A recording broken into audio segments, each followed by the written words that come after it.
7 বছরের শিশু গায়ে সকালের রোদ মেখে খেলতে বেরিয়েছিল বাড়ির পাশে, কিন্তু কে জানত এই যাওয়াই তার শেষ যাওয়া হবে। তার সাথে ঘটে যাবে পৃথিবীর নৃশংসতম ঘটনা। চট্টগ্রামের সীতাকুণ্ডে 1 মার্চ এই শিশুটিকে চকোলেটের লোভ দেখিয়ে নির্জন পাহাড়ে নিয়ে ধর্ষণ করে বাবু শেখ নামের এক প্রতিবেশী। ধর্ষণের পর শিশুটিকে গলা কেটে হত্যা করতে চেয়েছিল ধর্ষক। মুমূর্ষু অবস্থায় শিশুটি পাহাড় থেকে নেমে এসে মানুষের কাছে বাঁচার জন্য আকুতি জানায়। এরপর হাসপাতালে একদিন মৃত্যুর সঙ্গে লড়াই করে শিশুটি মারা যায়।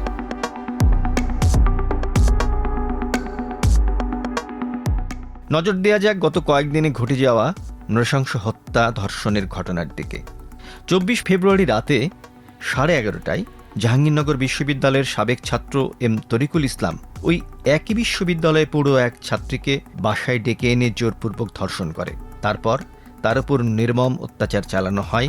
হাতে মুখে গরম পানি ঢালা হয়, হাত বেঁধে বেল্ট ও হাতুড়ি দিয়ে পেটানো হয়।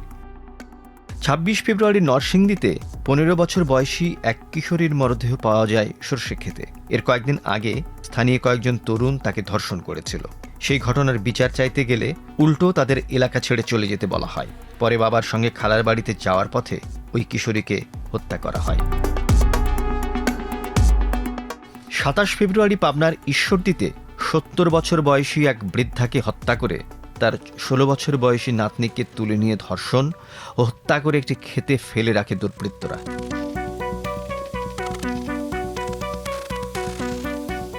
28 ফেব্রুয়ারি গাইবান্ধার গোবিন্দগঞ্জে এক স্কুল শিক্ষিকার হাত পা বাঁধা, গলায় ওড়না পেঁচানো লাশ উদ্ধার করে পুলিশ। পুলিশের ধারণা তাকে ধর্ষণের পর শ্বাসরোধ করে হত্যা করা হয়েছে। এই ঘটনাগুলো থেকে বোঝা যায় নারী শিশু কেউ ধর্ষণ, নৃশংসতা এবং হত্যার শিকার হতে পারে। এ যেন এক মহামারী। মানবাধিকার সংস্থা আইন ও সালিশ কেন্দ্রের তথ্য অনুযায়ী কেবল ফেব্রুয়ারি মাসেই 317 জন নারী ও শিশু ধর্ষণের শিকার হয়েছেন। এর মধ্যে 10 জন দলবদ্ধ ধর্ষণের শিকার, 77 জনকে পরে হত্যা করা হয়েছে। 2025 সালের জানুয়ারি থেকে 2026 সালের ফেব্রুয়ারি পর্যন্ত দেশে ধর্ষণের ঘটনা ঘটেছে 749টি। এর মধ্যে গণধর্ষণের ঘটনা আছে 203টি। অর্থাৎ প্রতিদিন দেশের কোথাও না কোথাও ধর্ষণের ঘটনা ঘটছে। মনে রাখা দরকার, এই সংখ্যা শুধু সেগুলো যখন ভুক্তভোগী শত প্রতিবন্ধকতা পেরিয়ে মুখ খোলে, কিন্তু এর বাইরে আরও কত শত ঘটনা চাপা পড়ে যায় তার ইয়ত্তা নেই। পরিসংখ্যানে শুধু সংখ্যায় দেখা যায়, কিন্তু এই প্রতিটি ঘটনায় আছে হাহাকার, কান্না আর নির্মমতার গল্প। প্রতি বছর এতগুলো ধর্ষণের ঘটনা ঘটলেও মামলা, তদন্ত ও বিচার শেষে সাজার সংখ্যা নগণ্যই। আন্তর্জাতিক নারী দিবসের প্রাক্কালে এই হচ্ছে বাংলাদেশের নারীদের বাস্তবতা।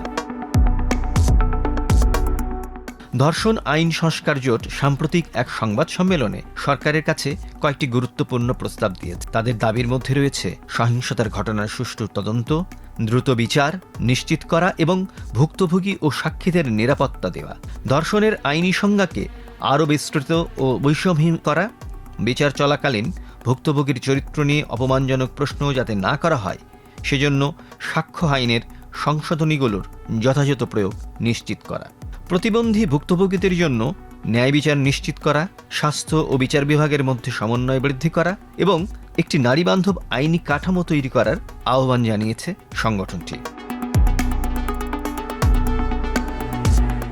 কিন্তু আইনি কাঠামোর বাইরেও সবচেয়ে বড় প্রশ্ন, এই দেশ কি সত্যিই নারী ও শিশুদের জন্য নিরাপদ? প্রায় প্রতিটি বড় ঘটনার পর কিছুদিন আলোচনা হয়, সামাজিক যোগাযোগ মাধ্যমে প্রতিবাদ হয়, সংবাদ মাধ্যমে প্রতিবেদন হয়, কিন্তু কয়েকদিন পর বিষয়টি ধীরে ধীরে আলোচনার বাইরে চলে যায়, যতক্ষণ না আবার নতুন আরেকটি ঘটনা ঘটে। অনেক বিশ্লেষকের মতে এই পরিস্থিতির পেছনে রয়েছে বিচারহীনতার সংস্কৃতি, সমাজে নারীর দুর্বল অবস্থান এবং সহিংসতার বিরুদ্ধে দীর্ঘমেয়াদী সামাজিক প্রতিরোধের অভাব। নারী ও শিশুদের নিরাপত্তা নিশ্চিত করা শুধু আইন শৃঙ্খলা বাহিনীর দায়িত্ব নয়, এটি একটি সম্মিলিত সামাজিক দায়িত্বও বটে। সেটা আমরা কতটা করতে পারছি? এই প্রশ্নের উত্তর দিতে না পারলে ধর্ষণ শুধু পরিসংখ্যানেই থেকে যাবে, বাড়তে থাকবে ধর্ষণের ঘটনা। এই অবস্থার পরিবর্তন না হলে, নারীদের ক্ষমতায়ন না হলে, সমমর্যাদা নিশ্চিত না হলে এবং সর্বোপরি বিচারহীনতার অবসান না করা গেলে নারী নির্যাতন, নারীর প্রতি সহিংসতা বন্ধ হবে না। ৮ মার্চকে শুধু একটা দিবস হিসেবে উদযাপন না করে নারীকে মানুষ হিসেবে গণ্য করা, নারী পুরুষ উভয়ের সমানাধিকার নিশ্চিত করার প্রত্যয় ও কার্যকর পদক্ষেপ গ্রহণ করা জরুরি।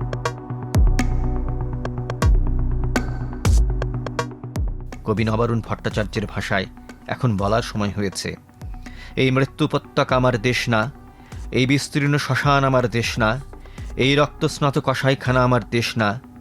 আমি আমার দেশকে ফিরে কেড়ে নেব, বুকের মধ্যে টেনে নেব কুয়াশার ভেজা কাশ, বিকেল ও ভাসান। সমস্ত শরীর ঘিরে জোনাকিনা পাহাড়, পাহাড়ে পাহাড়ে জুম অগণিত হৃদয় শস্য, রূপকথা ফুল, নারী নদী।